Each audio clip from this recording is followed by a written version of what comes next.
It takes us a long time to figure out the flow of a record. We just tend to like to find a place we want to end up. We got to a point where we were kind of track listing the album. We were trying to figure out what the ending is.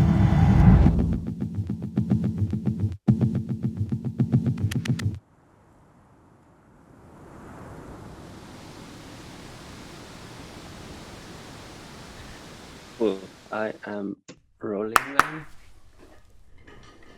I'm trying to remember if I contacted them or if they contacted me. I actually am not sure. We've been fans of him for a very long time. We actually found ourselves going like too electronic in the beginning, and that's what we felt like the album was missing, a little bit of heart, like some real texture, some real instruments. I remember I had this idea laying around. I had been writing this song because I was making my last album at the time. He sent us this really bare bones, just kind of beautiful chord progression with piano. It's very simple. It's just kind of a rising theme. It starts low and just goes higher and higher and then just drops down. Put it right here. Let's switch it over. Just get the right like peak. I guess we're not seeing it yet.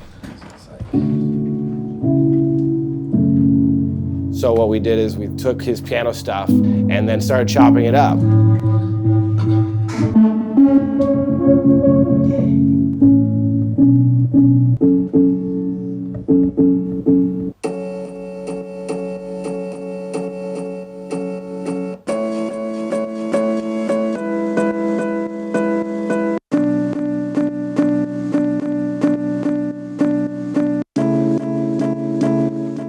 Pretty drastic changes like right away.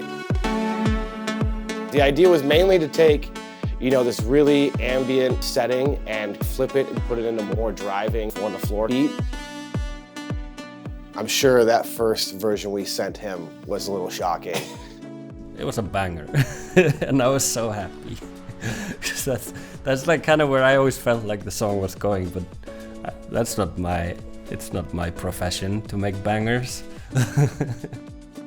In the end, it's a really perfect balance of kind of both of the things that we do well.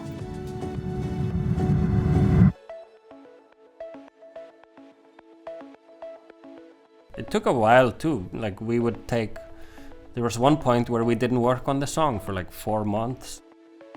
You just gotta sit with it for a long time and like not think about other things, not be distracted, like really spend time living and breathing what you're trying to do. And then comes, I think, the really good stuff.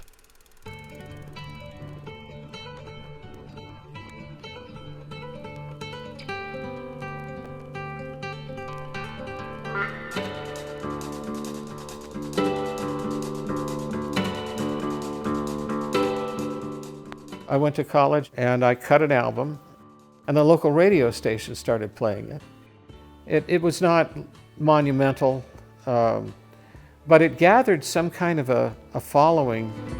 If I reach the light of day now. We just love searching for old samples.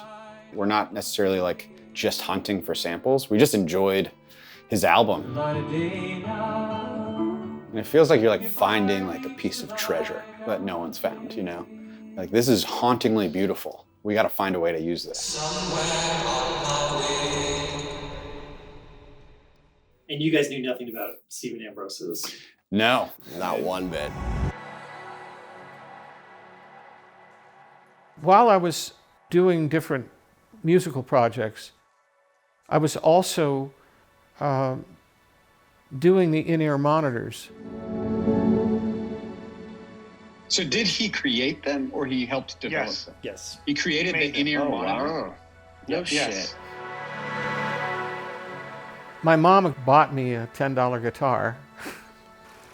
I was in the closet singing, so I would cup my ear like this and and sing like this so I could hear. Doing this with my hands allowed me to do something that was quite intimate and was not the least bit electronic. Dude, so I don't know if this is correct, but it says musical wonder kid Stephen Ambrose at 13 created an in-ear hearing device out of putty, glue, and radio parts to strictly listen to rock. Is that the same dude? It's gotta be. Yeah, that's Ambrose went on to the him. ear monitoring technology that would become today's earbuds. That's crazy. My goal was to allow the artist to experience the aesthetics of his own performance. Were you surprised when you got hit up about this project with ODESZA that they were wanting to use your vocals? I was amazed. If I reach the light, I wondered, what is it about these guys that would find something so obscure?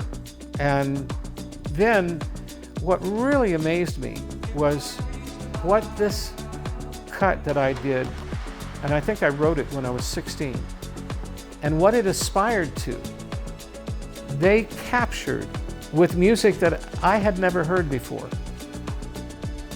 Often we have a bunch of elements and none of them work together, but we like all of them separately. And the fun project for us is to make it feel cohesive. And so that's what we spend a lot of time doing, because that song did not work for a really long time. You have this 60s folk vocal over Nordic strings and a dark house driven moment. We kind of reached a point where it's like, this is something exciting, new, and kind of became the foundation for the record.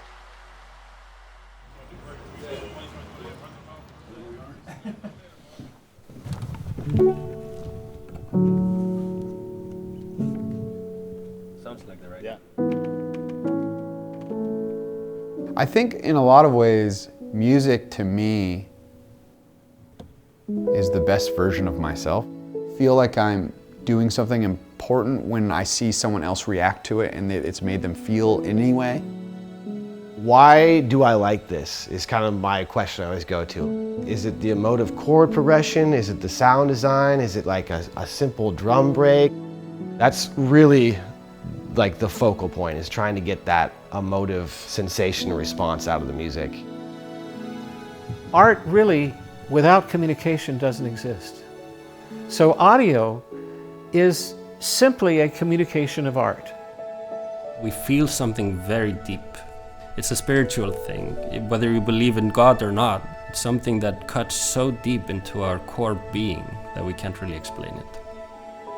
Often when I go out in the morning, I'll listen to what they did with this. And one of the things that I realized is that you can listen with your ears and even listen with your heart, but you really hear with your understanding.